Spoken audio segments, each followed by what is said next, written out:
Hello students, BK GK study में आप सबका स्वागत है। आज यूपी ट्रिपल एससी पीईटी का एग्ज़ाम हो गया है और जिन भी छात्रों ने ये पेपर दिया है उनको बहुत बहुत शुभकामनाएं कि उनके अच्छे से अच्छे ज़्यादा से ज़्यादा मार्क्स आए, क्योंकि पिछली वर्ष पेपर काफ़ी आसान था, जिसकी वजह से आगे लेखपाल और जो भी एग्ज़ाम हुए हैं उनमें काफ़ी अच्छा कट ऑफ गया था। तो आज का पेपर भी आसान था, इसमें टोटल 100 क्वेश्चन थे, 120 मिनट का टाइम था और सफिशिएंट टाइम था, क्योंकि उसमें 50 क्वेश्चन तो जीएस और जीके के थे और जो हिंदी और इंग्लिश सेक्शन था वो भी काफ़ी आसान था। तो रीजनिंग और मैथ के लिए बहुत कम क्वेश्चन थे और टाइम बहुत ज़्यादा था। तो चलिए आज का पेपर सॉल्व करते हैं और देखते हैं कि किसके कितने नंबर आने वाले हैं। तो हमारे पास अभी प्रश्न पुस्तिका नंबर 4 है, तो हम उसी से प्रश्न सॉल्व कराएंगे। प्रश्न सब में सेम ही हैं, बस नंबर अलग अलग होंगे, तो आप अपने हिसाब से मैच करा लें। तो पहला प्रश्न है प्रश्न नंबर 26। निम्नलिखित में से कौन सा वह व्यक्ति है जिनका नाम देवानापी पियदस्सी भी था? तो ये मौर्य सम्राट अशोक का था, उन्होंने स्वयं रखा था अपना नाम। प्रश्न नंबर 27। संगमरमर पर पिएत्रा ड्यूरा या रंगीन पत्थर की जड़ाई का काम किसके समय में बहुत लोकप्रिय हुआ था? तो इसका सही जवाब तो जहांगीर है, क्योंकि जहांगीर के समय पे ये लोकप्रिय हुआ था। तो इसका सही जवाब होगा ऑप्शन बी, इनमें से कोई नहीं। प्रश्न नंबर 27। कुछ लोगों ने शाहजहां लगाया होगा, लेकिन सही जवाब इनमें से कोई नहीं होना चाहिए। ठीक है। प्रश्न नंबर 28। निम्नलिखित में से किस युग में तांबे का पहली बार उपयोग किया गया था? तो इसका सही आंसर है आंसर सी, ताम्रपाषाण युग में तांबे का पहली बार यूज हुआ था। ठीक है, आप लोग अपना मैच कराते जाएं। प्रश्न नंबर 29। निम्नलिखित में से किस स्थान पर प्रथम बौद्ध संगीति का आयोजन किया गया था? तो ये मैंने अपने पिछले वीडियो में बताया था। ये आंसर है, ये राजगृह में हुई थी 483 ईसा पूर्व में। प्रश्न नंबर 29 हो गया 30। प्रश्न नंबर 30। दांडी नामक यात्रा के दौरान निम्नलिखित में से किस सामाजिक कार्यकर्ता ने गांधी जी को आंदोलन को केवल पुरुषों तक सीमित न रखने के लिए राजी किया था? इसका सही आंसर है सी, कमला देवी चट्टोपाध्याय। प्रश्न नंबर 31। जब ईस्ट इंडिया कंपनी की स्थापना हुई थी तब भारत पर निम्नलिखित में किसका शासन था? तब उस समय जहांगीर का शासन था, तो ऑप्शन आएगा डी, मुगल सम्राट। प्रश्न नंबर 32। भूदान ग्रामदान आंदोलन निम्नलिखित में से किसके द्वारा शुरू किया गया था? सही आंसर है ए, विनोबा भावे। तो आप लोग अपना आंसर टिक करते जाएं, वीडियो में जल्दी कर रहा हूं, थोड़ा ज़्यादा टाइम ना लगे। ठीक है। Question number 33। प्रसिद्ध युद्ध का नारा दिल्ली चलो किसने दिया था? तो दिल्ली का चलो का नारा 1943 में सिंगापुर के टाउन हॉल में सुभाष चंद्र बोस जी ने दिया था। तो सही आंसर है ऑप्शन सी। क्वेश्चन नंबर 34 पे चलते हैं। 34। राष्ट्रवाद की पहली स्पष्ट अभिव्यक्ति निम्नलिखित में से किस क्रांति के साथ हुई? तो ये फ्रांसीसी क्रांति के साथ हुई थी, जो कि 1789 में हुआ था। तो ऑप्शन बी सही है। तो आप लोग अपना टिक करते हुए चलें, मैं ज़्यादा तेज़ी से चल रहा हूँ। सरकार ने के निम्नलिखित में से किस अधिनियम के कारण बम्बई से सिंध प्रांत का निर्माण हुआ? तो इसमें भारत सरकार अधिनियम 1935 में हुआ था। तो आपका बी ऑप्शन सही है।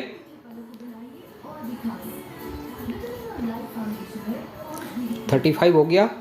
अब 36 में 36। भारतीय मानक समय ग्रीनविच माध्य समय जीएमटी से कितना आगे है? तो भारतीय मानक समय ग्रीनविच माध्य समय से 5.5 घंटे आगे है। तो इसका सही आंसर है डी, 5.5 घंटे। आप लोग के ऑप्शन अलग अलग होंगे, तो उसके हिसाब से आप मैच कराते चलिए। निम्नलिखित में से कौन जनसंख्या वितरण को प्रभावित करने वाला आर्थिक कारक नहीं है? तो शहरीकरण, खनिज, औद्योगिकरण, ये तीनों कारण होते हैं। तो पानी की उपलब्धता, ये इसका सही आंसर हुआ, ऑप्शन बी सही है। विश्व की सबसे ऊंची चोटी माउंट एवरेस्ट किसके बीच स्थित है? भारत नेपाल, इनमें से कोई नहीं, भारत और भूटान, नेपाल और तिब्बत। तो ये नेपाल और तिब्बत के बीच में स्थित है, आपका डी ऑप्शन सही है। और प्रश्न 39, निम्नलिखित में से भारत में अक्टूबर की गर्मी का मुख्य कारण क्या है? भारत में गंगा के मैदानी इलाकों में अल्प दाब तंत्र, गर्म और शुष्क मौसम, उच्च आर्द्रता से जुड़ा उच्च तापमान, निम्न वेग हवाएं। तो इसका सी सही आंसर है, उच्च आर्द्रता के साथ जुड़ा उच्च तापमान। ठीक है, अब चलते हैं अगले प्रश्न की ओर। किसी भी विकासशील अर्थव्यवस्था के लिए प्रारंभिक चरणों में अधिकांश गतिविधियां किस क्षेत्र से संबंधित होती हैं? तो ये आपकी प्राथमिक क्षेत्र से संबंधित होती हैं, सी आपका सही आंसर है। ठीक है, कुछ लोगों ने सूचना प्रौद्योगिकी लगाया है, जो कि गलत आंसर है, प्राथमिक सही आंसर है। 41, निम्नलिखित में से कौन सा हरित क्रांति की रणनीति का हिस्सा था? तो इसमें रासायनिक उर्वरक और पीड़कनाशी, यह सभी उच्च उपज देने वाली किस्मों के बीच सिंचाई, इसमें तो ये सभी प्रथम क्रांति के समय पे थे, तो इसमें ऑप्शन बी सही आंसर है। निम्नलिखित में से किस नदी को बिहार का शोक कहा जाता है? दामोदर, कोसी, हुगली, घाघरा। तो इसमें ये तो बहुत आसान क्वेश्चन है, कोसी नदी को बिहार का शोक के नाम से भी जाना जाता है। ठीक है, प्रश्न नंबर 43, भारत की पंचवर्षीय योजना को अंतिम स्वीकृति निम्नलिखित में से किसके द्वारा दी गई थी? भारत के उपराष्ट्रपति, वित्त मंत्रालय, वित्त सचिव, राष्ट्रीय विकास परिषद। तो इसका सही आंसर है डी, राष्ट्रीय विकास परिषद देता है फाइनल अप्रूवल। ठीक है, प्रश्न नंबर, आ जाओ नेक्स्ट क्वेश्चन। भारत की संघ कार्यकारिणी में निम्नलिखित में से कौन शामिल नहीं है? उपराष्ट्रपति, राज्यों के मुख्यमंत्री, राष्ट्रपति, प्रधानमंत्री। तो इसमें उपराष्ट्रपति, राष्ट्रपति, प्रधानमंत्री तीनों लोग शामिल होते हैं, राज्यों के मुख्यमंत्री शामिल नहीं होते हैं। तो सही आंसर है बी, राज्यों के मुख्यमंत्री। प्रश्न 45, नेक्स्ट प्रश्न चलो। निम्नलिखित में से कौन सा एक वाणिज्यिक बैंक नहीं है? HSBC, सिडबी, भारतीय स्टेट बैंक, ICICI बैंक। तो इनमें से सिडबी, SBI और ICI, ये तीनों वाणिज्यिक बैंक हैं। इसमें RBI अपनी वाणिज्यिक बैंक नहीं है, लेकिन RBI इसमें कोई ऑप्शन नहीं है, तो इसके लिए सही ऑप्शन HSBC लगाएंगे हम। ठीक है, क्योंकि नीचे की तीनों बैंकें कॉमर्शियल बैंक हैं। क्वेश्चन नंबर 46, निम्नलिखित में से कौन सा सार्वजनिक क्षेत्र का उपक्रम संसद के तहत एक विशेष कानून पारित करके स्थापित किया गया है? तो इसमें आपका सही जवाब है ऑप्शन सी, वैधानिक निगम। इसको एक विशेष कानून पारित करके स्थापित किया गया था। ठीक है, नेक्स्ट क्वेश्चन, प्रश्न 47, निम्नलिखित में से किसी केंद्र शासित प्रदेश में उच्च न्यायालय स्थापित करने का अधिकार होता है? सर्वोच्च न्यायालय, इनमें से कोई नहीं, संसद, राष्ट्रपति। तो ये अपने पार्लियामेंट को ये अधिकार होता है कि वो किसी यूनियन टेरिटरी में हाई कोर्ट या सेट कर सकता है। 48, निम्नलिखित में से कौन सा अनुच्छेद भारतीय संविधान के सर्वोच्च न्यायालय की स्थापना और गठन के बारे में है? 120, 124, 118, 122। तो ये आपका आर्टिकल 103 के अंतर्गत आता है, 1949 में हुआ था 124, अनुच्छेद 124। ठीक है, B is the right option. प्रश्न नंबर 49, किसके पास मौलिक अधिकारों को लागू करने की शक्ति होती है? तो ये तो सबको पता है, ऑप्शन ए, सर्वोच्च न्यायालय और उच्च न्यायालय, इसके पास होती है। ठीक है, मैं थोड़ा स्पीड में चल रहा हूँ तो आप टिक करते रहिएगा। भारत में राष्ट्रीय मानवाधिकार आयोग निम्नलिखित में से किस मंत्रालय के अधीन है? गृह मंत्रालय, रक्षा मंत्रालय, वित्त मंत्रालय, इनमें से कोई नहीं। तो ये गृह मंत्रालय के अधीन है, ऑप्शन ए सही है, मिनिस्ट्री ऑफ होम अफेयर्स। ठीक है, अब चलो प्रश्न नंबर 51, निमोनिया मानव शरीर के निम्नलिखित में से किस अंग को प्रभावित करता है? तो ये तो सब अभी मैं बता दूं कि ये फेफड़े को प्रभावित करता है। जैसा कि अभी कोविड आया था तो उसमें लोगों को न्यूमोनिया हो जा रहा था, फेफड़े इफेक्टेड हो जा रहे थे। निम्नलिखित में कौन सा वनस्पति रेशा नहीं है? Jute, flax, cotton, nylon. तो इसमें जूट, कॉटन, फ्लैक्स तीनों नेचुरल फाइबर्स हैं। जो नायलॉन है वो आर्टिफिशियली मैन मेड फाइबर है, बनाया जाता है। तारों का रंग निम्नलिखित में से किस पर निर्भर करता है? तो ये सही आंसर है सी, उसके तापमान पर निर्भर करता है। ठीक है। निम्नलिखित में कौन सी गैस ग्लोबल वार्मिंग के लिए जिम्मेदार है? तो ग्रीन हाउस गैस जिम्मेदार होती है। सी सही आंसर है, सी। आप मैच कराते रहें, अपने नंबर जोड़ते रहें। ठीक है, चलते हैं नेक्स्ट क्वेश्चन की ओर। तो बीच में और दूसरे कुछ क्वेश्चंस आ गए हैं, तो डायरेक्ट हम 76 नंबर क्वेश्चन पे जाएंगे, जहाँ से फिर से जीएसजी के क्वेश्चन शुरू हो रहे हैं। निम्नलिखित में से किस देश ने अगस्त 2022 में ताइवान के आसपास अपना अब तक का सबसे बड़ा सैन्य अभ्यास किया था? तो अभी रिसेंटली चाइना ने किया था, सबको याद होगा, 4 अगस्त से करीब शुरू हुआ था। अगस्त 2022 में भारत की पहली अंडर वाटर मेट्रो का उद्घाटन निम्नलिखित में से किस शहर में किया गया? तो ये किया गया कोलकाता शहर में, ऑप्शन सी सही है। ठीक है। निम्नलिखित में से किस देश के वैज्ञानिक ने पहला कृत्रिम भ्रूण तैयार किया है? इजराइल, चीन, यूएसए, कनाडा। तो इजराइल में किया है,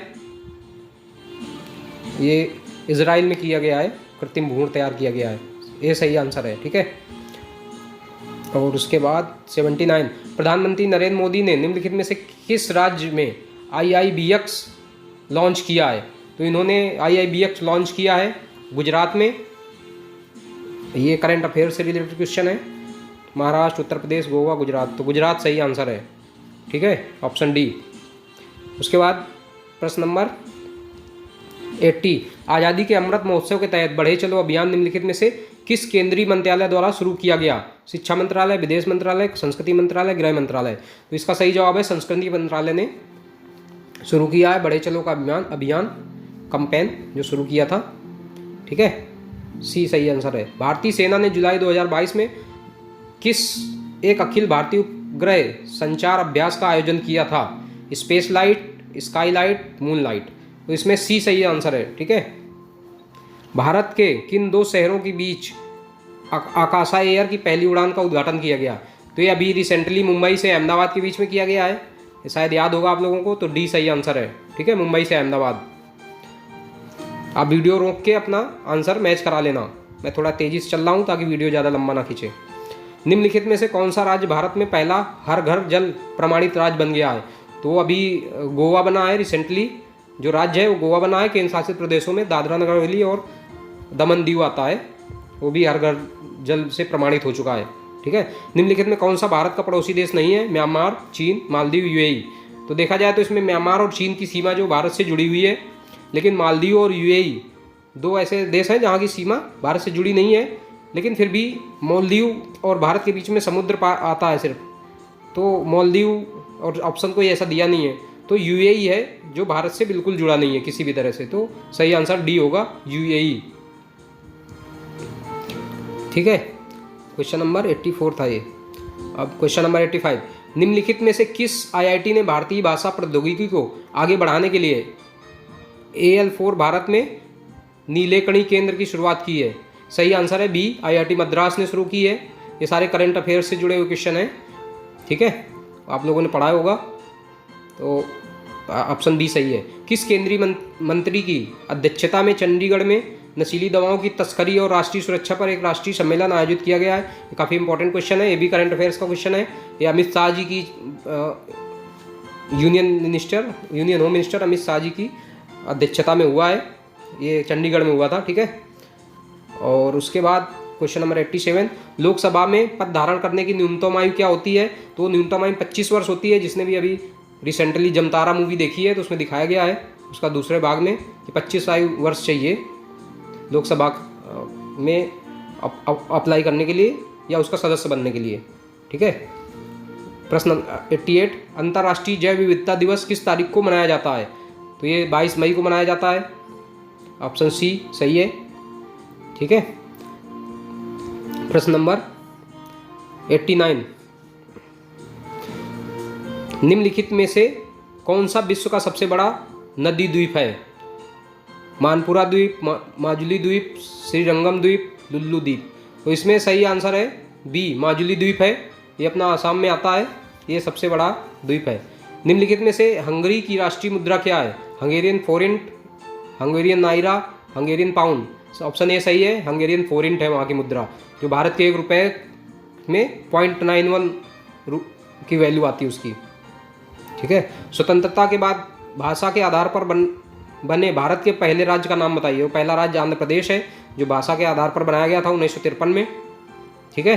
नेक्स्ट क्वेश्चन, निम्नलिखित में से प्रसिद्ध पुस्तक पावर्स ऑफ द माइंड किसने लिखी थी? महात्मा गांधी, रविन्द्रनाथ टैगोर, स्वामी विवेकानंद, गुलजार। तो ये सी ऑप्शन सही है, स्वामी विवेकानंद जी ने लिखी थी पावर्स ऑफ द माइंड। ठीक है। आप मैच कराइए। UNFCCC का अर्थ निम्नलिखित में से क्या है?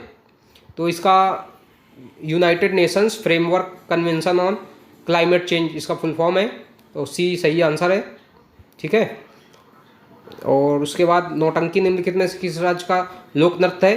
तो ये पहला क्वेश्चन आया है जो भारत उत्तर प्रदेश से संबंधित है, तो ऑप्शन ए सही है। यूपी का पेपर है तो उत्तर प्रदेश से रिलेटेड कोई क्वेश्चन तो आने चाहिए, तो ये पहला ही आया है। अंतर्राष्ट्रीय ओलंपिक समिति का मुख्यालय कहाँ पर है? तो अंतर्राष्ट्रीय ओलंपिक समिति का मुख्यालय स्विट्जरलैंड में है, ये आप लोगों को पता होगा। ये हो गया, तो ये हो गए टोटल 50 क्वेश्चन आज के GK करंट अफेयर्स सब मिला के। तो उम्मीद करता हूँ कि आपने ये 50 में से ज़्यादा क्वेश्चन सही किए होंगे। ठीक है। और आपने मैच भी करा लिए होंगे। वीडियो थोड़ा तेज़ी से हो गई है ताकि ज़्यादा टाइम ना खींचे आप लोगों का, तो आप लोग बीच में रोक के आप अपने आंसर्स मैच करा सकते हैं।